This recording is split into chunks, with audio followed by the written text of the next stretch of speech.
अब हम करते हैं स्ट्रेन, राइट। स्ट्रेन के हमने टाइप पढ़े थे। स्ट्रेन होता क्या है एक्चुअली? चेंज इन डायमेंशन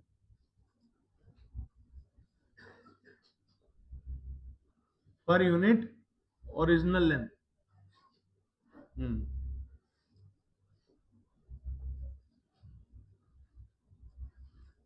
अब इसके जो टाइप्स है वो तीन है। सबसे पहला हम पढ़ते हैं लॉन्गिट्यूडनल।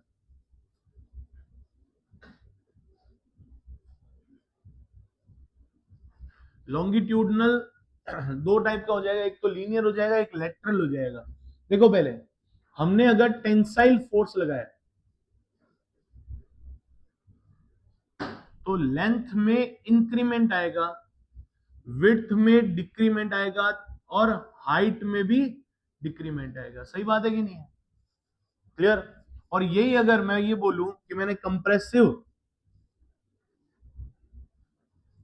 फोर्स लगाया तो डेल्टा एल कम हो जाएगा, बी और एच बढ़ जाएगा। सही बात है कि नहीं है? आपका क्रॉस सेक्शनल एरिया, वॉल्यूम तो कांस्टेंट है ना।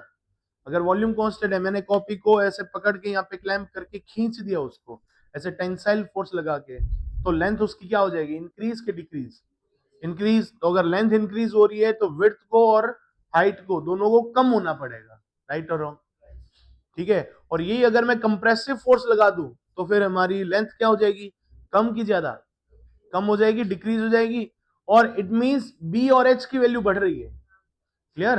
अब देखना गौर से, अगर मैं इन्हीं के पीछे एक चीज ये बोल दूं जिस डायरेक्शन में फोर्स लगा रहा हूं उसी डायरेक्शन के अलोंग जो लेंथ है, अलोंग जो डायमेंशन है, वो तो बढ़ेगी या कम होगी। उसके अलावा जो भी चीज है उसको हम बोलते हैं लेटरल। क्लियर हुआ? देखना गौर से, dimension except along the force of application is called lateral.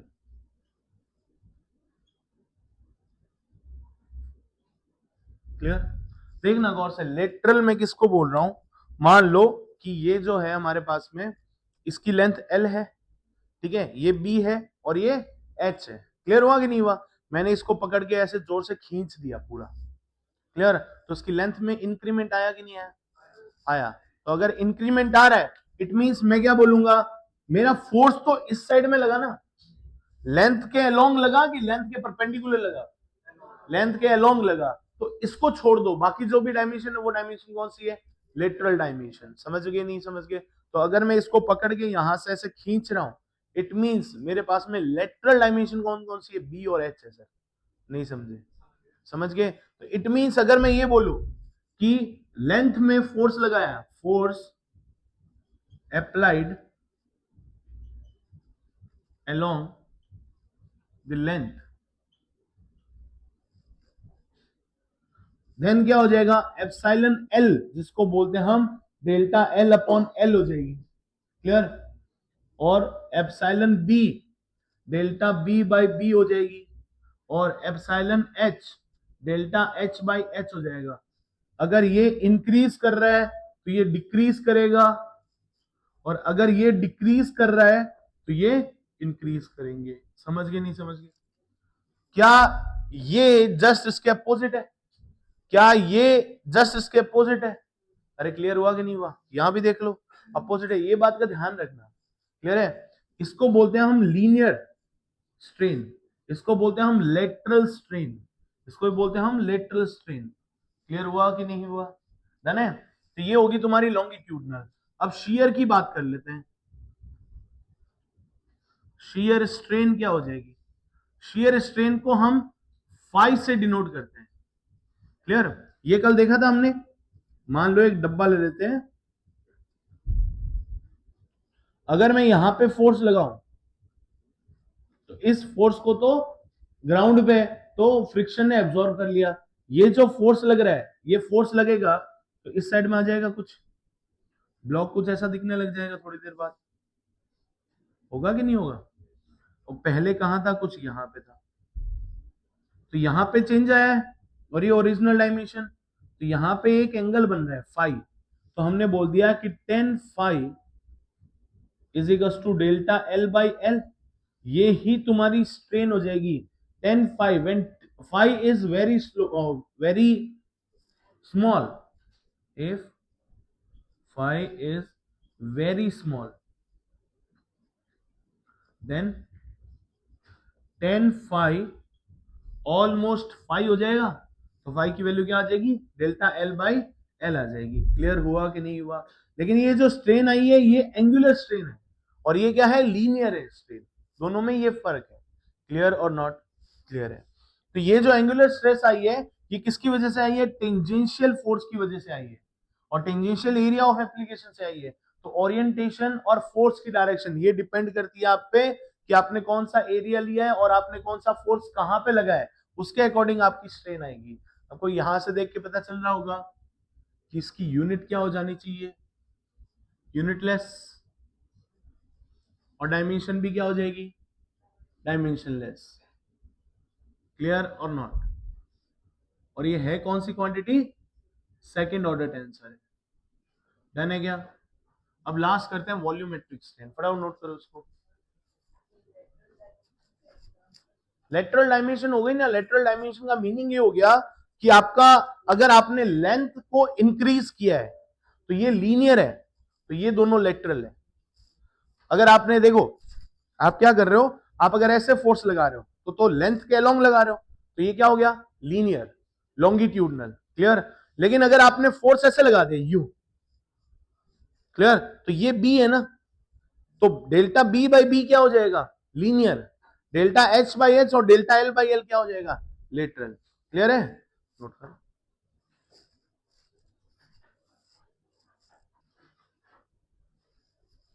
Next करते हैं स्ट्रेस एंड स्ट्रेन डायग्राम। इस डायग्राम को मेटेरियलिस्टिक प्रॉपर्टीज से बनाया गया है, तो देखते हैं ये डायग्राम क्या कहता है क्या नहीं कहता।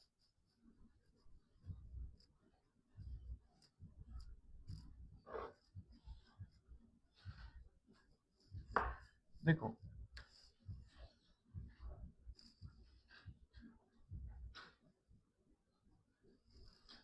इस साइड में मान लेते हैं हम स्ट्रेस, इस साइड में मान लेते हैं स्ट्रेन, राइट। यहां से कुछ ग्राफ रच जाएगा,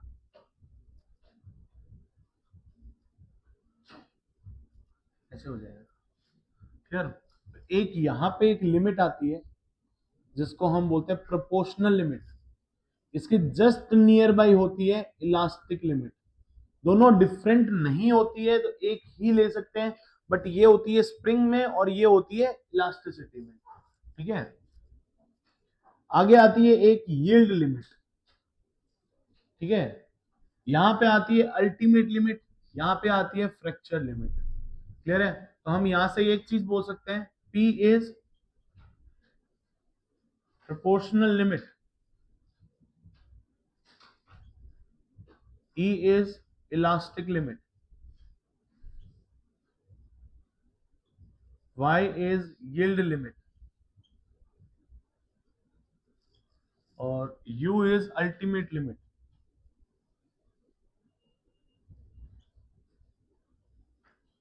F is fracture limit।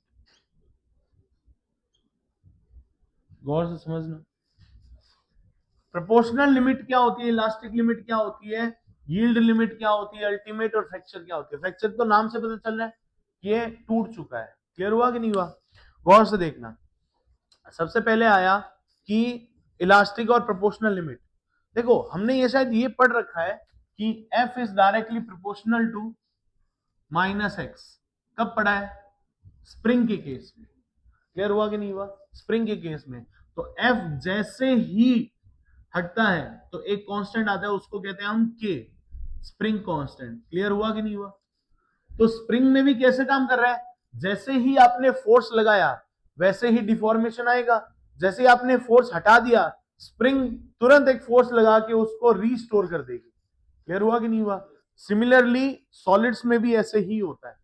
Solids में क्या होता है, आपने पकड़ा ऑब्जेक्ट को, उसको खींचा और छोड़ दिया, अगर आपने इलास्टिक लिमिट के अंदर अंदर छोड़ दिया, इट मींस वो अपनी ओरिजिनल शेप को गेन कर लेगा। अगर आपने इलास्टिक लिमिट से ऊपर ले गए उसको, तो वो अपनी ओरिजिनल शेप को गेन नहीं कर पाएगा। क्लियर हुआ? और आगे और ले गए तो और ज्यादा चीजें चेंज हो जाती है। क्लियर हुआ? ये डक्टाइल मटेरियल के लिए। डक्टाइल मतलब जो खींचे जा सकते हैं। एक होता है ब्रिटल मटेरियल, जिसको हम हिंदी में भंगुर बोलते हैं। मतलब देखा और टूट गया, मतलब जैसे ग्लास होता है तो ग्लास के टुकड़े हो जाते हैं, ग्लास खींचा नहीं जाता। लेकिन प्लास्टिक क्या होता है? डिफॉर्म होता है, पहले वो डक्टाइल होता है, उसको कहते हैं डक्टाइल मटेरियल। और ब्रिटल मटेरियल मतलब ऐसे करते ही टूट गया। तो उसके अंदर ना तो यील्ड आता है ना इलास्टिक आते हैं, उसमें डायरेक्ट फ्रैक्चर लिमिट आती है। क्लियर है? लेकिन ये किसी स्टील का कर्व है, ये समझ लो। स्टील है मटेरियल, स्टील हो जाएगा हमारा, उसका एक कर्व मान लो। तो प्रोपोर्शनल लिमिट और इलास्टिक लिमिट, ये प्रोपोर्शनलिटी का साइन है, तो प्रोपोर्शनल लिमिट बोला जाता है। ठीक है? सिमिलरली इलास्टिक लिमिट आएगी तो इलास्टिसिटी बोला जाएगा। ये होता है सॉलिड्स के लिए, ये होता है स्प्रिंग्स के लिए। ठीक है? तो हमने डिफाइन किया इस चीज को। तो यहां तक ये stress is directly proportional to strain बता रहा है। क्लियर और नॉट? देखो एकदम स्ट्रेट लाइन ग्राफ जा रहा है। तो यहां तक एक काम कर रहा है जिसको कहते हैं हम हुक्स लॉ। अब यहां पे आएगा नया हुक्स लॉ।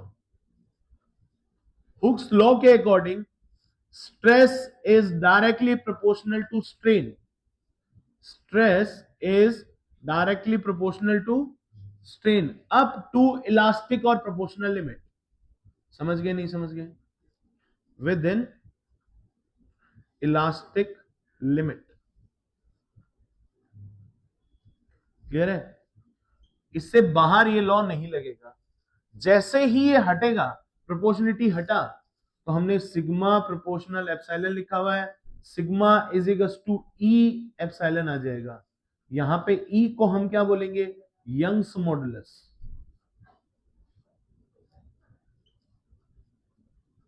या फिर modulus of elasticity. Elastic modulus, बहुत सारे नाम होते हैं। इसको हम ई से भी डिनोट कर सकते हैं और वाई से भी डिनोट कर सकते हैं। क्लियर और नॉट?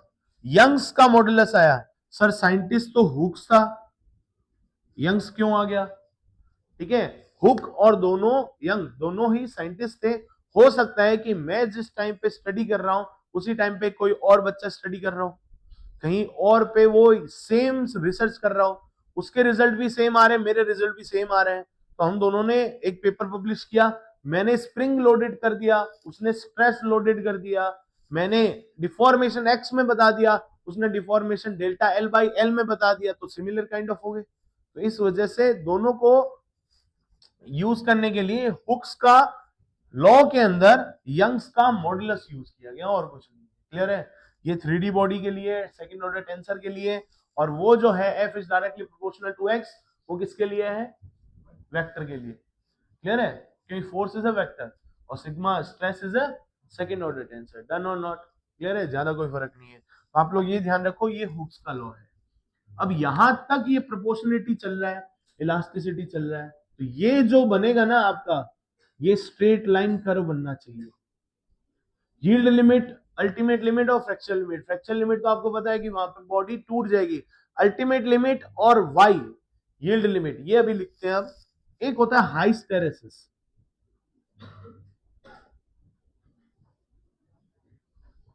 हाइस्टेरेसिस, हाइस्टेरेसिस को आप क्रीप तरीके से समझ सकते हो, उसको आप क्रीप बोल सकते हो। गौर से सुनना कैसे होता है। आपने किसी भी रबर को खींच के रखा, ठीक है, विद इन इलास्टिक लिमिट, और आपने छोड़ा तो वो वापस अपनी ओरिजिनल शेप में आ जाएगा। अगर ओरिजिनल शेप में आ गया, इट मींस उसका बॉडी डिफॉर्मेशन इलास्टिक लिमिट तक था। क्लियर? अब एक बात समझो, मैंने इस पेन को ऐसे होल्ड करके रखा है, ठीक है, मैं इसको 1 मिनट तक होल्ड करता हूं, मुझे कुछ नहीं पता चलता। मैं इसको 1 घंटे तक होल्ड करूं तो पता चलने लग जाएगा, है ना? फिर 1 दिन तक होल्ड कर लू तो नंब पड़ जाएगा हाथ एकदम मेरा, और 1 साल तक होल्ड कर लिया तो होल्ड ही नहीं कर पाओगे सर। हाथ काटना पड़ जाएगा। क्यों? क्योंकि ब्लड फ्लो हो ही नहीं रहा, नीला पड़ जाएगा एकदम। समझ रहे हो? बायो के स्टूडेंट हो, इस चीज को समझो।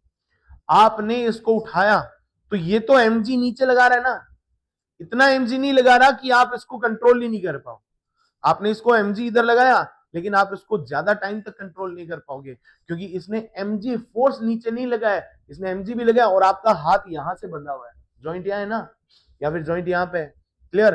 तो यहां से यहां तक का डिस्टेंस आर है, तो एफ नीचे जा रहा है, आर ये परपेंडिकुलर डिस्टेंस, क्या टॉर्क जनरेट नहीं हुआ? आप उस टॉर्क को और इस फोर्स को बैलेंस करने के लिए अपने हाथ का मसल पावर यूज कर रहे हो। क्लियर हुआ कि नहीं हुआ? आपकी मसल श्रिंक होने लग जाएगी, क्योंकि ये फोर्स आ रहा है, परपेंडिकुलर एरिया आ रहा है, इट मीन स्ट्रेस डेवलप हो रहा है। स्ट्रेस डेवलप हो गया तो स्ट्रेन आएगी, तो आपकी बॉडी के अंदर जो मसल्स है उसमें स्ट्रेन आएगी, वो खींचेगी। ना, जिम जाते हैं, जिमिंग करते हैं, उसके बाद में मसल सोरनेस हो जाता है, मसल खींच जाती है, तो खींच रही है ना, that is delta L. Delta L by L, वो स्ट्रेन डेवलप हो रही है, उसी वजह से आपकी मसल बढ़ रही है। समझ पा रहे हो? नहीं समझ पा रहे हो? क्लियर है? अब आपने ऐसे इसको रख लिया, काफी देर तक रखा, और ये बॉडी नीचे आने की कोशिश करी, आप उसको ऊपर ले जाने की कोशिश कर रहे हो, मसल पावर यूज हो रही है, मसल फोर्स यूज हो रहा है, तो ये बॉडी धीरे धीरे धीरे मसल को स्ट्रेन करने करके क्या कर देगी? देखो, लेंथ तो बढ़ाने की कोशिश करेगी अलोंग द फोर्स, और विड्थ को क्या करेगी? कम करेगी, तो ब्लड फ्लो कम हो जाएगा, थोड़ी देर बाद में हाथ नम पड़ जाएगा। क्लियर और नॉट? इस तरीके से हम स्ट्रेस और स्ट्रेन को समझ सकते हैं। क्लियर? लेकिन एक लिमिट के बाद में, अगर मान लो मुझे डॉक्टर ने बोला कि सर आप इसको 1 महीने तक होल्ड कर सकते हो, ठीक है, अगर आप 1 महीने तक होल्ड करते हो और हाथ वापस हमारे पास में लेके आते हो, तो हम सही कर देंगे।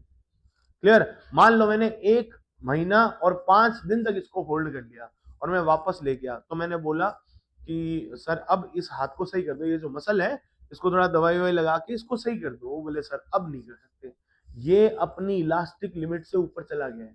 समझे मेरी बात? नहीं समझे?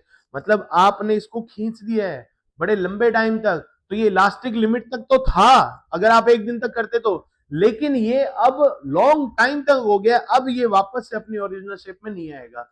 मतलब वापस से ओरिजिनल शेप में लाने की कोशिश हम कर ही नहीं सकते। क्लियर? गौर से सुनना, आपने 10 सेंटीमीटर का एक तार लिया, उसको आपने खींचा 15 सेंटीमीटर तक, छोड़ दिया, तुरंत 10 सेंटीमीटर में आ जाएगा। क्लियर है? आपने फिर तार लिया, उसको 1 महीने तक होल्ड रखा, आपने छोड़ा, वो 12 सेंटीमीटर तक ही गया, क्या वो अपनी इलास्टिक लिमिट क्रॉस कर गया? यस, क्योंकि वो ओरिजिनल शेप में नहीं आ रहा, इलास्टिक लिमिट क्रॉस कर गया। क्या आपने उसको जितना खींचा था वो परमानेंट उसी पे है क्या? नहीं है। समझे नहीं समझे? मतलब अब वो खींचा हुआ है ना, तब बिना कोई स्ट्रेस के स्ट्रेन डेवलप हो रही है, अपने आप धीरे धीरे डेवलप हो रही है। क्लियर हुआ? देखो, आपने स्ट्रेस लगाया कि यहाँ पे ऑलमोस्ट ऐसा ग्राफ आ रहा है ना, आपने स्ट्रेस बढ़ाया नहीं, लेकिन स्ट्रेन फिर भी आ रहा है, तो स्ट्रेन आता रहेगा, आपकी बॉडी की मसल्स खींचती रहेगी। स्ट्रेचिंग करते हैं ना, है ना, जिम जाने से पहले, कोई रनिंग करने से पहले बॉडी को स्ट्रेच करते हैं। क्यों करते हो? ताकि वो उसका इलोंगेशन महसूस कर सकते हैं, इलोंगेशन करके डायरेक्ट। अब देखो, बॉडी में ये वाली प्रोपोर्शनल लिमिट्स है ही नहीं, तो बॉडी डायरेक्ट फ्रैक्चर पे आ जाएगी। समझ पा रहे हो? कहते हैं ना कि आपको अगर रनिंग करनी है तो आप पहले थोड़ी बहुत एक्सरसाइज कर लो, स्ट्रेचिंग कर लो, ताकि आपकी मसल मेमोरी डेवलप हो सके और आपको कोई इंजरी नहीं आएगी। अगर फ्रैक्चर लिमिट तक पहुंच गए तो क्या इंजरी होने के पूरे पूरे चांसेस है? यस। इसलिए आप लोग पहले स्ट्रेचिंग करते हो, स्ट्रेच करते हो, फिर सीधा कर लेते हो। ऐसे करते ना, पैर को यूं करके यूं ऐसे से कर रहे हैं, तो पैर को ऊपर उठा के यूं करके ऐसे कर रहे हैं, तो उससे क्या हो रहा है? हिप जॉइंट ओपन हो रहे हैं, ठीक है, मसल मेमोरी वापस से डेवलप हो रही है, हमारी मसल में स्ट्रेन डेवलप हो रहा है। हमने खींचा छोड़ दिया, खींचा छोड़ दिया, खींचा छोड़ दिया, इट मींस क्या हो गया? हम अपनी बॉडी को इलास्टिक बना रहे हैं कि फ्लेक्सिबल बना रहे हैं? बॉडी तो फ्लेक्सिबल ही थी, हमने इतने टाइम पे स्ट्रेचिंग नहीं करके उसको स्टिफ बना दिया। अब उसी स्टिफनेस को तोड़ने के लिए हम उसको इलोंगेशन दे रहे हैं, वापस इलास्टिक रबर जैसी बॉडी बन जाएगी। समझ पा रहे हैं? नहीं समझ पा रहे हैं? क्लियर है? वैसा ही है स्ट्रेस स्ट्रेन कर्व है, इसको नोट करो, फिर लिखते हैं। ये सब लिखते हैं हम, पी, ई, वाई और यू, इन सब के बारे में बात करते हैं। ठीक है, नोट्स बनाने आपको मैं लिखवा देता हूँ। डन? समझ में आया? ओके। हाइस्टेरेसिस कर्व देख लो, कैसा होता है हाइस्टेरेसिस कर्व। ये मसल्स में देखा जा सकता है, अगर हमने स्ट्रेच कर दिया लेकिन दर्द रह गया, मतलब स्ट्रेन रहेगा और बढ़ेगा और, ठीक है, गौर से देखना। इधर मान लो स्ट्रेन लोडिंग है और इधर स्ट्रेस लोडिंग है। यहां से आपने स्टार्ट किया, बढ़ा, बढ़ रहा है, बढ़ रहा है, बढ़ रहा है, बढ़ रहा है, बढ़ रहा है, एक लिमिट गए, तो ये लोडिंग कर रहे हो ना आप, बढ़ा रहे हो, स्ट्रेस बढ़ा रहे हो, बढ़ाया, एक लिमिट आई, उसके बाद में रिवर्स हो जाएगा। क्या ये अपनी ओरिजिनल शेप में आया? ये बढ़ गया ना, ये लैगिंग होगी, ये ज्यादा, इसको हम क्या बोलेंगे, हाइस्टेरेसिस। ये अनलोडिंग कर रहे हो, इधर जा रहे हो और इधर आ रहे हो, यहाँ पे पॉइंट, ये पॉइंट यील्ड पॉइंट, और ये पॉइंट तुम्हारा हाइस्टेरेसिस पॉइंट हो जाएगा। यहाँ पे ये एक्स्ट्रा स्ट्रेन मिल गई ना, इसको लैगिंग ऑफ स्ट्रेन बोलते हैं। क्लियर और नॉट? ये है हाइस्टेरेसिस कर्व।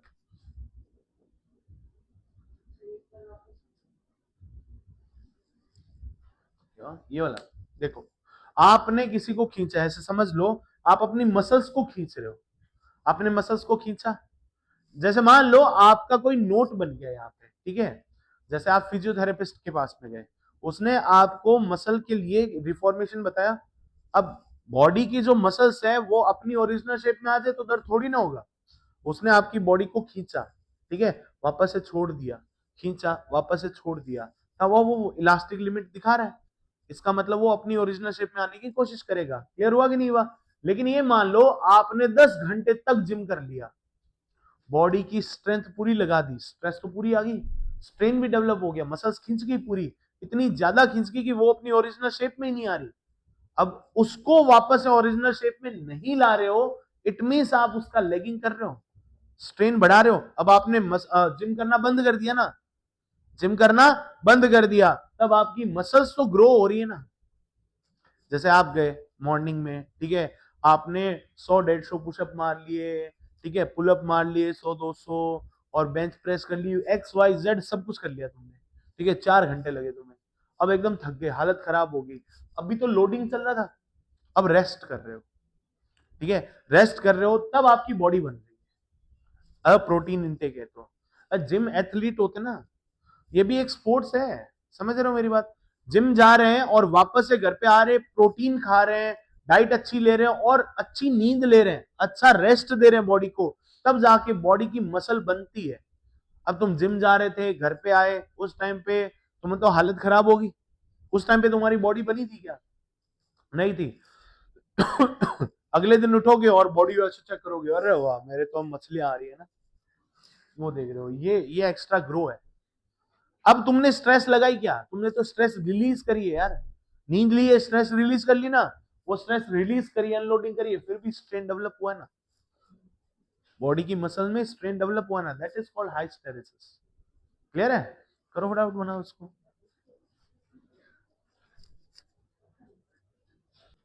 चलो आओ, हुक्स लॉ पढ़ा था, थोड़ा फटाफट देख लेते हैं हुक्स लॉ को। According to Hooke's law, sigma is directly proportional to strain, है कि नहीं? सिग्मा बोलते हैं ना इसको, स्ट्रेस को। हुक्स लॉ के अकॉर्डिंग क्या होगा? Stress is directly proportional to strain, तो स्ट्रेस को क्या लिख सकते हो? Stress is equal to E epsilon आ जाएगा। सिग्मा को क्या लिख सकते हो? फोर्स पर unit area of cross section, equal to क्या हो जाएगा? ई इंटू एप्सिलॉन, क्या होता है? Delta L by L. तो क्या हम यहां से बोल सकते हैं delta L equal to F L upon A ई? नहीं समझे? F L upon A E, area of cross section. Clear है? ये आ जाएगा लेंथ में चेंजेस। अगर आपने टेंसाइल फोर्स लगाया तो डेल्टा एल क्या हो जाएगा? इंक्रीज। अगर आपने कंप्रेसिव फोर्स लगाया तो डेल्टा एल क्या हो जाएगा? डिक्रीज। क्लियर हुआ कि नहीं हुआ? बस इतना सा आंसर आ जाएगा, निकाल सकोगे? सिंपल सा क्वेश्चन कर लेते हैं, करें? फटाफट नोट करो इसको और क्वेश्चन लिखते हैं हम। क्वेश्चन क्या दे रखा है? क्वेश्चन ये दे रखा है, on increase of length by 0.5 mm। Question दे रखा है, increase in length 0.5 mm of steel wire of length 2 meter, area required, area of cross section is 2 mm²। Young's modulus given कर रखा है स्टील के लिए 2.2 10⁻11 न्यूटन पर मीटर स्क्वायर। ये कह रहा है कितना फोर्स रिक्वायर्ड है, बता दो। बता सकते हो? फटाफट बता दो।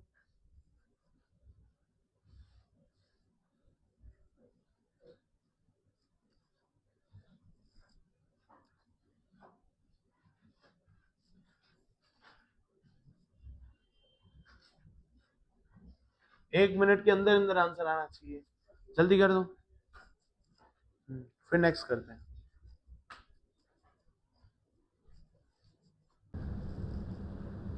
नेक्स्ट करते हैं बेटा इलास्टिक कांस्टेंट्स।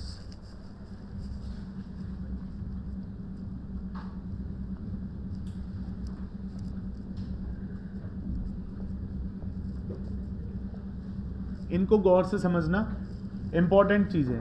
फर्स्ट हमने पढ़ लिया यंग्स मॉडुलस।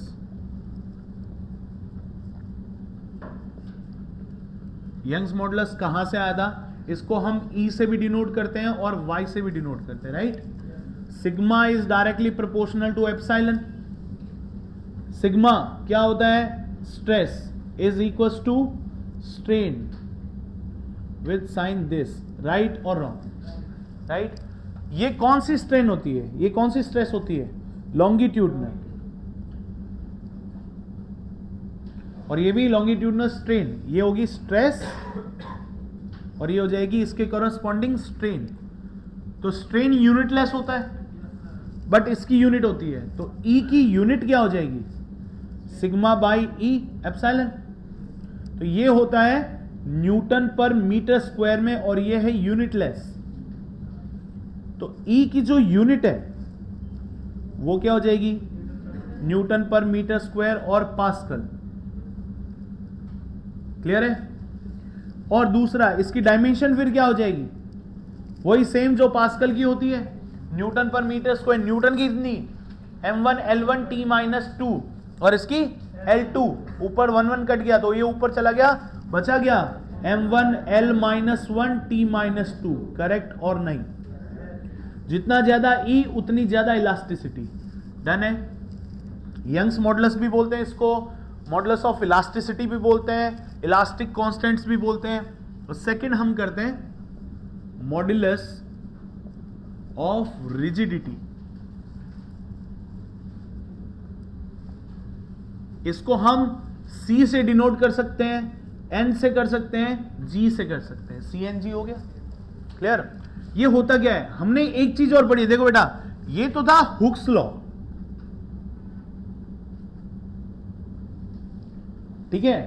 कब तक? अप टू इलास्टिक लिमिट या with in elastic limit.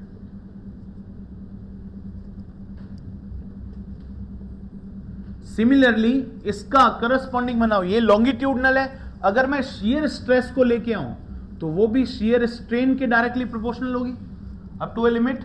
Clear? तो जैसे ये प्रोपोर्शनलिटी हटेगा एक कांस्टेंट आ जाएगा जिसको हम ये बोलते हैं। डन है? तो G की वैल्यू क्या हो जाएगी? Tau upon 5, that is shear stress upon shear strain, right? अगर शियर में कैलकुलेट कर रहे हैं तो इसको हम G से डिनोट करेंगे। मॉडुलस ऑफ रिजिडिटी बताता है। रिजिड मतलब एक दृढ़ है, दृढ़ता समझते हो? रिजिडिटी। क्लियर?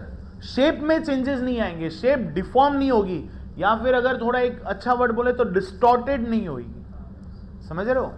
देखो G की वैल्यू आ गई, तो G की अगर यूनिट की बात की जाए तो इसकी यूनिट भी सिमिलर होगी, न्यूटन पर metre square, that is pascal, right? और इसकी डायमेंशन भी क्या हो जाएगी बेटा? m1 L-1 T-2। क्लियर? ये सेकेंड इलास्टिक कांस्टेंट है। डन है? नेक्स्ट करते हैं हम bulk modulus of rigidity. Clear? फटाफट नोट करो इसको, निपटाओ इसको।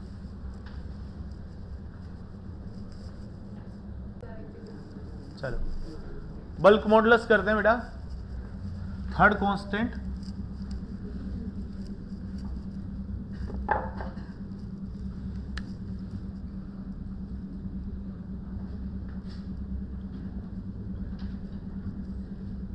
इसको K से डिनोट किया जाता है, राइट?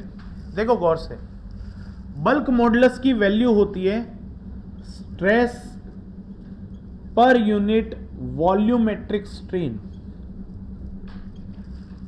ठीक है, इसको आप स्ट्रेस बोल सकते हो सिग्मा में। वॉल्यूमेट्रिक स्ट्रेन क्या होगी? डेल्टा वी बाई वी हो जाएगी। समझ गए? तो बल्क मॉडुलस की भी यूनिट क्या हो जाएगी? बल्क मॉडुलस की यूनिट क्या हो जाएगी? वही न्यूटन पर मीटर स्क्वायर, क्योंकि ये मीटर क्यूब पर मीटर क्यूब हो गया, इसके ये तो कैंसिल हो गया। सिग्मा की वैल्यू क्या होगी? न्यूटन पर मीटर स्क्वायर पास्कल में, और इसकी डायमेंशन भी क्या हो जाएगी? m1 l-1 t-2। करेक्ट। अब मजे की बात यह है कि अगर k को मैं यहां पे सिग्मा की जगह पे, सुनना गौर से, इस सिग्मा की जगह पे मैं अगर प्रेशर ले लूं, प्रेशर भी एक टाइप की क्या है? स्केलर क्वांटिटी है, चलो मान लिया, लेकिन pressure is like of stress है कि नहीं है? लॉन्गिट्यूडनल फोर्स पर unit perpendicular area, that is stress, kind of stress है। तो अगर मैंने इसमें चेंज इन प्रेशर ले लिया जो कि नेगेटिव होना चाहिए, और डेल्टा वी बाई वी ले लिया, तो ये भी एक टाइप का बल्क मॉडुलस हुआ कि नहीं हुआ? यूनिट देख लो इसकी, न्यूटन पर मीटर स्क्वायर, और ये यूनिट ले। कंप्रेसिव है इसलिए मैंने नेगेटिव लगा दिया। डन है? क्या मैं इसको ऐसे बोल सकता हूं? देखना गौर से, K is equals to negative V delta P upon delta V। नहीं समझे? समझ गए? क्या मैं delta P upon delta V को ऐसे लिख सकता हूं, और इसको मैं लिख दूं slope of PV graph, PV curve, ऐसे लिख दूं तो slope of PV graph. PV graph क्या होता है? प्रेशर एंड वॉल्यूम कर्व होता है, जो हम थर्मल फिजिक्स में पढ़ेंगे। नेक्स्ट लेक्चर से ना, अपने नेक्स्ट टॉपिक वही है थर्मल फिजिक्स, उसमें PV डायग्राम बनाएंगे। मान लो प्रेशर इधर है, वॉल्यूम इधर है। क्लियर? अगर मैं आपको बोल दूं कि ये ग्राफ बना, इट मीन्स ये क्या हो रहा है? प्रेशर कांस्टेंट है कि नहीं है? क्या मैं ये बोल सकता हूं ये आइसोबैरिक प्रोसेस है? Isobaric means pressure constant. ठीक है, इसको बोलते हैं प्रेशर कांस्टेंट। तो इसकी स्लोप कितनी है? 0। स्लोप क्या होती है? पॉजिटिव एक्स एक्सिस से एंटी क्लॉकवाइज डायरेक्शन में टेन थीटा निकालते हैं, वही तो स्लोप होती है। अरे स्लोप dy बाई dx नहीं होती क्या? तो वही है। इसकी स्लोप कितनी है? 0। एक और कर दिया, ये इसको क्या बोलेंगे? v कांस्टेंट है। v कांस्टेंट मतलब आइसोकोरिक प्रोसेस है, मतलब वॉल्यूम कांस्टेंट है। इसकी स्लोप कितनी है? 90, या इनफाइनाइट बोल दूं? tan थीटा, मतलब थीटा कितना है? 90 डिग्री है। क्लियर हुआ कि नहीं हुआ? अब देखो यहां पे, क्या मैं ये बोल सकता हूं K फॉर आइसोबैरिक कितना हो जाना चाहिए?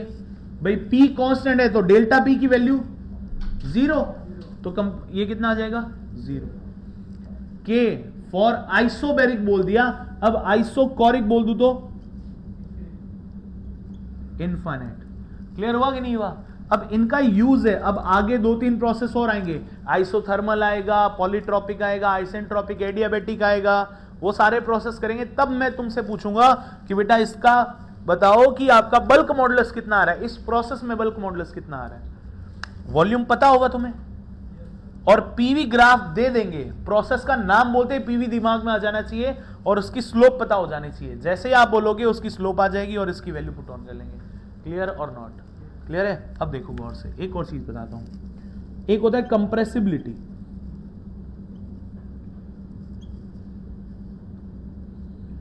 ठीक है, जिसको हम 1/k बोलते हैं। बल्क मॉडुलस का उल्टा है। कंप्रेसिबिलिटी मतलब कितना कंप्रेस हो सकता है, कैपेसिटी, या फिर ऐसे बोल सकते हैं compressibility means ability to be compressed. समझ गए? Ability to be compressed. तो एक कंप्रेस हो सकता है कि नहीं हो सकता? Ability to be compressed. तो क्या मैं ये बोल सकता हूं compressibility for isochoric process is 0। देखो आइसोकोरिक की के की वैल्यू कितनी है, इनफाइनाइट, तो 1/इनफाइनाइट कितना हो जाएगा, समझे नहीं समझे। और उल्टा बोलते हैं आइसोबैरिक के लिए कंप्रेसिबिलिटी क्या हो जाएगी, इन्फिनिटी हो जाएगी। क्लियर हुआ कि नहीं हुआ।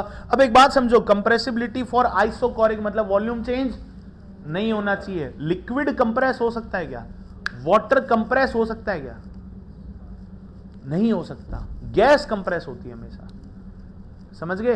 वाटर तुमने 1 लीटर ले लिया, ठीक है, कंप्रेस कर रहे हो मतलब वर्क डन कर रहे हो, हीट नहीं दे रहे हो उसको, समझ रहे हो। अगर हीट नहीं दे रहे हो तो पानी का वॉल्यूम चेंज हो रहा है क्या, नहीं हो रहा, तो वो आइसोकोरिक हो गया ना।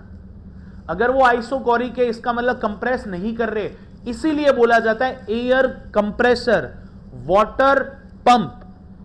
वाटर कंप्रेसर नहीं होता है, नहीं समझे। आप यूज करते हो ना घर में, मोटर यूज करते हैं पानी को इस लेवल से first floor, second floor, third floor पे ऊपर चढ़ाने के लिए, वो क्या होता है, वो पंप होता है। वो मोटर बोलते हो या उसको, मोटर बोल सकते हो, पंप बोल सकते हो, कंप्रेसर बोल सकते हो क्या। हवा भरवाने जाते हैं ना, ट्यूब में हवा भरवाते हैं हम, साइकिल में, मोटरसाइकिल में, स्कूटी वगैरह में, तो वो पंप से क्या कर रहा होता है, हवा भर रहा होता है, उसको क्या बोलते हो, कंप्रेसर है। क्यों, क्योंकि वो एयर है। Air can be compressed, liquid can not be compressed. Clear और नॉट, इसलिए उसको एयर कंप्रेसर बोलते हैं। वैसे ही वाटर कंप्रेसर नहीं होता, वाटर पंप होता है। डन है, नोट करो इसको।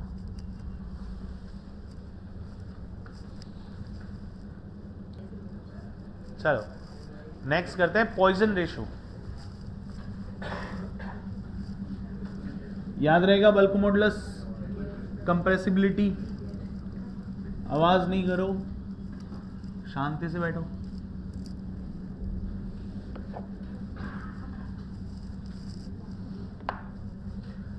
चलो भाई, फोर्थ करते हैं पॉइजन्स रेशो। इसको हम म्यू से डिनोट करते हैं, ठीक है। ये होता क्या है, गौर से देखना है। Mu is equals to lateral strain upon longitudinal. गौर से समझना है इसको, लेटरल स्ट्रेन और लॉन्गिट्यूडनल स्ट्रेन। मैंने ये बोला कि अगर मैं यहां पे एप्सिलॉन एल ले रहा हूं तो लॉन्गिट्यूडनल लेंथ में इंक्रीमेंट हो रहा है या डिक्रीमेंट हो रहा है, राइट। तो ऊपर क्या आएगा, एप्सिलॉन बी आ सकता है या फिर एप्सिलॉन एच आ जाएगा। भाई इसके अलोंग फोर्स लग रहा है ना, लेंथ के अलोंग फोर्स लग रहा है, तो बाकी सब क्या हो रहे हैं, कम हो रहे हैं। क्लियर। मान लो हमने लेंथ को इंक्रीमेंट पे ले आया, हमने टेंसाइल फोर्स लगाया, तो हमारी बॉडी लेंथ में इंक्रीज हो गई, तो फिर विड्थ में और हाइट में डिक्रीज होगी ना। अब देखो ये इंक्रीज हो रहा है तो ये डिक्रीज हो रहा है, नहीं समझे। ये इंक्रीज हो रहा है तो ये डिक्रीज हो रहा है, ये डिक्रीज हो रहा है तो ये इंक्रीज हो रहा है, ये डिक्रीज हो रहा है तो ये इंक्रीज हो रहा है, नेगेटिव आ रहा है, समझे नहीं समझे। क्लियर है यहां तक। चलो इसको बोलते हैं म्यू, लेटरल स्ट्रेन। इसका यूज क्या है वो देखो, सबसे बड़ा यूज है वॉल्यूम में। वॉल्यूमेट्रिक स्ट्रेन को कैसे डिफाइन करें पहले देखो, बाद में नोट करना। V is equals to L B H ले लू, चलेगा, नहीं समझे। अगर मैंने यहां पे एरर वाला मेथड लगा दिया, that is delta V by V is equals to delta L by L plus delta B by B plus delta H by H। Okay, इसको मैं एप्सिलॉन V बोल दूं, चलेगा। Epsilon L, epsilon B, epsilon H। Okay, epsilon V is equals to epsilon L minus का mu epsilon L, minus का mu epsilon L। Check करके देखो, epsilon B की वैल्यू क्या आ जाएगी, mu into epsilon L with negative sign. Epsilon H की value क्या आ जाएगी, epsilon L into mu with negative sign. तो मैंने ये लिख दिया। ओके, क्या हम यहां से ये एप्सिलॉन L कॉमन ले लें, तो एप्सिलॉन L कॉमन आ गया, अंदर क्या बच गया, 1 माइनस 2 म्यू। समझ गए नहीं समझ गए, नोट करो। Epsilon V is equal to epsilon L 1 minus 2 mu. Clear है यहां तक कि नहीं है, क्लियर है। चलो यहां तक नोट कर लो, फिर नेक्स्ट कर लेते हैं।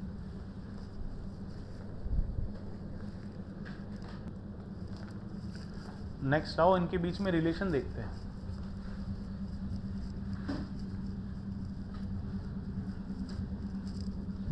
ये रिलेशन ध्यान रहेगा। देखो इलास्टिक कांस्टेंट जो भी लिखते हैं ना हम, के लिख दिया, ई लिख दिया, जी लिख दिया, इसमें स्ट्रेन अपॉन में आती है, स्ट्रेस अपॉन स्ट्रेन नीचे आ रही है, तो उल्टा होगा कि नहीं होगा? हो जाएगा ना। तो इसी सीक्वेंस में ध्यान रखना। अगर मैं यहां पे लिखूं, देखना E is equal to 3K 1 minus 2 mu, okay बैठेगा नहीं बैठेगा? क्योंकि वॉल्यूम के लिए आप क्या बोलोगे? के बोलते हो। एप्सिलॉन एल के लिए क्या बोलते हो? सिग्मा बोलते हो, याद करो। ई बोलते हो, नहीं समझे? उल्टा आ रहा है ना। और वॉल्यूम क्या हुआ है? अगर एल, बी और एच तीनों सेम हो गई तो 3 times of delta L by L equal to delta V by V. ऐसे मान लो अगर क्यूब है तो क्यूब क्या होता है? वॉल्यूम। एल क्यूब हो गया तो डेल्टा वी बाई वी क्या हो जाएगा? 3 डेल्टा एल बाई एल हो जाएगा। तो epsilon V is equal to 3 epsilon L हो जाएगा। इसको लिख दिया तो एप्सिलॉन एल की value 3 epsilon V, sorry epsilon V by 3 हो जाएगा। क्लियर है? तो ये 3 इधर आ रहा है तो ये 3 इधर निकला जाएगा। ये अपॉन में लिखा जाता है तो इसके लिए ई डिफाइन होता है, इसके लिए के डिफाइन होता है। क्लियर हुआ? तो ये इधर आ जाएगा, इससे ये बना है। डन? देखो गौर से, पहला तो रिलेशन ये आ गया, E is equal to 3K 1 minus 2 mu. दूसरा रिलेशन मैं लिख रहा हूं E is equal to 2G 1 plus mu. मुझे तीसरा रिलेशन चाहिए E में is a function of K and G only. मुझे म्यू को एलिमिनेट करना है। आपके पास में 2 इक्वेशन है, ठीक है? इन दोनों इक्वेशन से म्यू को आप एलिमिनेट कर सकते हो, बिल्कुल कर सकते हो। एक जगह से म्यू उठाओ, दूसरे में पुट कर दो तो म्यू एलिमिनेट हो गया। और E की वैल्यू में आंसर निकाल के बताओ कि K और G को कैसे लिख सकते हैं। कर सकते हो नहीं कर सकते हो? कर सकते हैं ना। ये क्वेश्चन समझ लो, मुझे इसका आंसर चाहिए। E इज इक्वल टू क्या होना चाहिए? G और K की फॉर्म में ओनली, म्यू नहीं आना चाहिए। कर पाओगे? फटाफट करके दिखाओ फिर।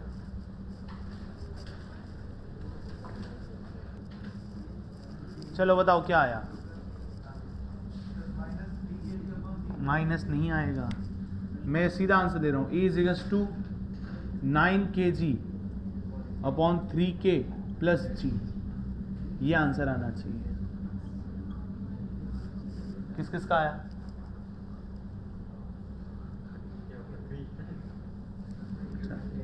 क्लियर है? ये रट के आया बेटा। रिड्यूस करना, इसको ट्राई करना, ठीक है? नहीं होगा तो मैं बैठा हूं। नेक्स्ट टॉपिक, आवाज नहीं करो। Next topic, elongation of wire due to self weight. अच्छा, तुम्हें याद है potential energy of a string, sorry potential energy of a chain कितनी होती थी? अगर चेन को मैंने यहां से ऐसा लटका रखा है और m kg की ये चेन है और l लेंथ की है, तो इसकी पोटेंशियल एनर्जी इस पॉइंट से कितनी हो जाएगी? mg, याद है नहीं है? क्या मैं इसको ऐसे बोल सकता हूं mgh, where h is the length from reference line to the centre point of the body, centre of mass. याद आया कि नहीं? वैसे यहां ध्यान रखना, अगर ये सेल्फ वेट से इलोंगेट हो रहा है, ऐसा कोई रॉड ले ली या कोई वायर ले लिया, इसकी लेंथ L है, ठीक है? और यहां पे इसका वेट mg टोटल लग रहा होगा, यहां से mg, नहीं समझे? तो ये वाली लेंथ है कितनी? L/2 है कि नहीं है? ये रेफरेंस लाइन मान लो भाई, नहीं समझे? समझ गए? तो क्या मैं ये बोल सकता हूं, गौर से देखना, sigma is equal to E epsilon. समझे नहीं समझे? तो क्या यहां से F upon A equal to E into delta L by L आ जाएगा। तो मैंने इसको लिख दिया delta L equal to FL upon AE। नहीं समझे? ये फॉर्मूला तो बना रखा है, ये याद है सबको, और नहीं याद तो ऐसे रिड्यूस कर सकते हैं। तो क्या मैं ऐसे लिख सकता हूं डेल्टा एल की वैल्यू, अगर आपने बोल दिया कि कोई फोर्स नहीं लग रहा, ठीक है, सेल्फ वेट लग रहा है, तो सेल्फ वेट को mg को लगाओगे कहां पे? क्या सही लिखा है मैंने भाई? फोर्स इंटू लेंथ क्या होता है? फोर्स इंटू डिस्प्लेसमेंट क्या होता है? आपका वर्क डन होता है। वर्क डन मतलब पोटेंशियल एनर्जी। अगर F को आपने mg लिख दिया तो इस टोटल लेंथ को इक्विवेलेंट लेंथ लिखोगे, तो मास ऑफ लेंथ mg लग कहां पे रहा है? L/2 पे लग रहा है, तो आपने ये लिख दिया। नहीं समझे? अपॉन AE आ गया। क्या ये लिख देंगे mgl/2AE, ये डेल्टा L हो जाएगा। कोई ऐसे मत कर देना, देखो कर देते हैं ऐसे जल्दबाजी में। Sir delta L is equal to FL/AE होता है, हमने F इक्वल टू mg रख दिया। जैसे ही mg रखा सर हमारा आंसर mgl/AE आ गया, ये डेल्टा L हो गया हमारा। ये डेल्टा एक गलत है, समझ रहे हो? कंटिन्यूअस बॉडी का सेंटर ऑफ मास से डिस्टेंस लिया जाता है पोटेंशियल एनर्जी का, ये चीज कर रखी है हमने mgh, where h is L/2 for a chain of mass m of length L। Clear हुआ कि नहीं हुआ? इसको नोट करो फटाफट। ये बाई 2 का जो फैक्टर है ना, ये बहुत दुख देगा आपको। ऑप्शन आपके पास में ऐसे होंगे, तो बताओ सेल्फ वेट के थ्रू इलोंगेशन कितना हुआ? 0.2 mm, 0.4 mm, 0.8 mm, 0.16 mm, ऐसे दे देगा। समझ पा रहे हो मेरी बात? तो वहां पे बाई 2 का जो फैक्टर है ना, वहां से आंसर गलत आ जाएगा अगर इसको इस तरीके से करोगे तो। क्लियर?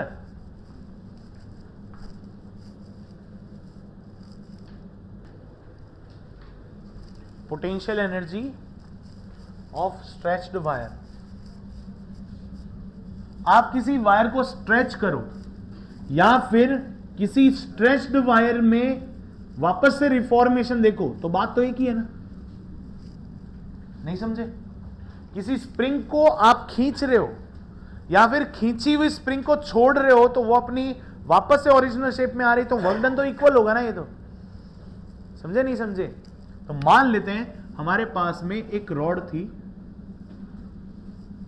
जिसकी लेंथ L थी, जिसका मास M था। क्लियर? इस लेवल से अगर इसी रॉड को ज्यादा खींच दिया गया, तो मान लेते हैं इसको कितना खींचा गया बेटा? यहां तक तो L था, अब ये X और खींच दिया। क्लियर हुआ कि नहीं हुआ? अब इसको खींच के रख दिया, ये स्ट्रेच्ड है ना और ये अनस्ट्रेच्ड है, ये ओरिजिनल पोजीशन है और ये स्ट्रेच्ड वायर है। अगर इसको खींच दिया, अब इसको छोड़ेंगे तब ये वापस से रीस्टोर होने की कोशिश करेगा नहीं करेगा? वापस से इधर इनिशियल स्टेज में जाने की कोशिश करेगा? करेगा नहीं करेगा? करेगा ना। तो एक मुझे एक बात बताओ, यहां पे इस x की वैल्यू कैसे लिखोगे आप सिग्मा के लिए? चलो फोर्स की वैल्यू बताओ कितनी हो जाएगी? फोर्स की वैल्यू पहले कितनी थी? mg, अभी कितनी हो जाएगी? mg L/2 नहीं, फोर्स की वैल्यू बताओ। फोर्स था पहले mg और ये इधर स्ट्रेच हो गया। क्लियर? तो एप्सिलॉन की वैल्यू डेल्टा L में और क्या लिख सकते हो? अरे स्ट्रेच भी कितना हुआ? चलो स्ट्रेच बता दो, डेल्टा L की वैल्यू कितनी आ जाएगी? स्ट्रेच कितना हो गया वायर? x कितना? x की वैल्यू बताओ, और किसकी वजह से हुआ है ये स्ट्रेच वायर? चलो एक मिनट रुको, दोबारा पढ़ते हैं इस टॉपिक को। क्या नाम है टॉपिक का? Work done to stretch a wire. ठीक है, लिख देते हैं work done to stretch a wire, और क्या बोल सकते? Potential energy of stretched wire. Stretch किया हुआ वायर है, उसमें पोटेंशियल एनर्जी कितनी होगी, या स्ट्रेच करने में वर्क डन कितना करना पड़ेगा? एक बात बताओ, work done is equal to क्या होता है? पहले तो ये बताओ, F डॉट डेल्टा x होगा कि नहीं होगा? होगा।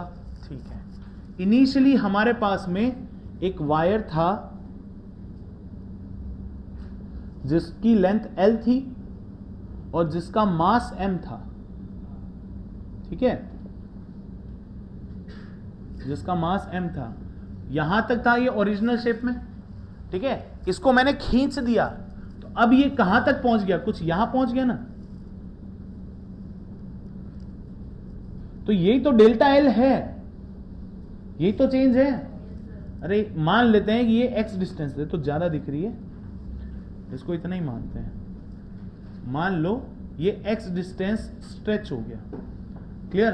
पहले एल था, अब ये हो गया, पहले बोल देते हैं ये इनिशियली ये था, अब ये फाइनल यहां पे हो गया, क्लियर। इसका भी मास है में सेम वही। अब डेल्टा एल कितना हुआ, एक बात बताओ, डेल्टा एल की वैल्यू क्या आ जाएगी? आप क्या लिखते हो? एफ एल अपॉन में ए ई लिखते हो, नहीं लिखते हो?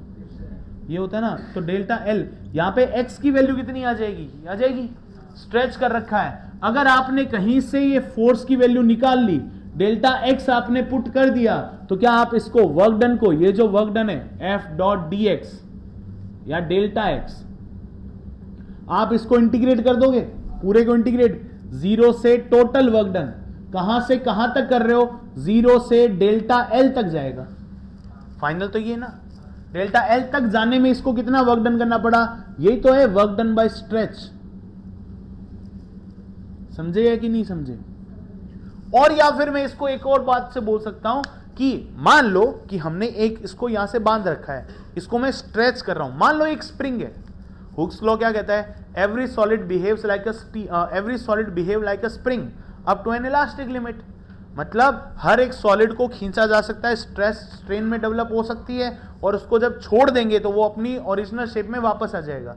सही बात है कि नहीं है? क्लियर। आपने इसको खींचा, खींचने में आपने वर्क डन किया, जैसे आपने छोड़ा वो वर्क डन वेनिश हो गया। नहीं समझे? समझ गए ना? या फिर ऐसे इसको स्प्रिंग के तरीके से पकड़ो, एक स्प्रिंग नेचुरल लेंथ पे खड़ी है, कोई डिफॉर्मेशन नहीं है, कोई एक्स की वैल्यू नहीं है, आपने इसको खींचा तो इसके अंदर आप कितना काम कर रहे हो? हाफ के एक्स स्क्वायर। नहीं समझे? आपने कितना वर्क डन किया? हाफ के x square against the spring force, right. और जैसे ही आपने छोड़ा, स्प्रिंग अपनी वापस पोजीशन में आ गई, तो बताओ स्प्रिंग ने वापस से रीस्टोर करने में कितना काम किया? हाफ के एक्स स्क्वायर। नहीं समझ में आया? समझ गए ना? वही तो हेडिंग लिखी है, work done to stretch the wire, या फिर potential energy of stretched wire.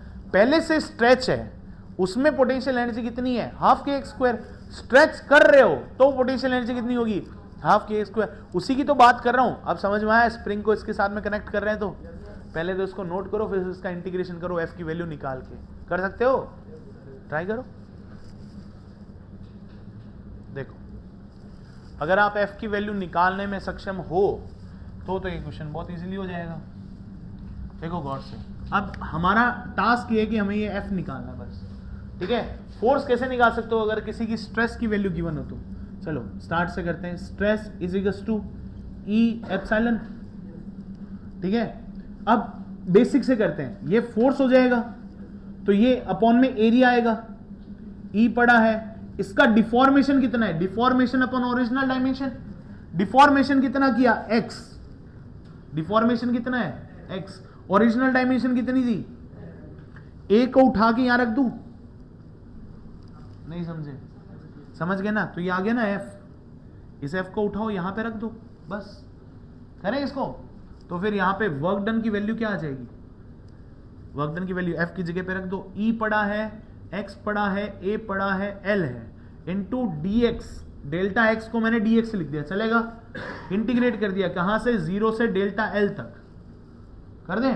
अब देखो इसको बाहर लेके आओ, ई कांस्टेंट है, ए कांस्टेंट है, एल कांस्टेंट है, बाहर आ गया, तो ई ए बाई एल बाहर आ गया, अंदर क्या बच गया? एक्स डी एक्स बच गया, जीरो से डेल्टा एल।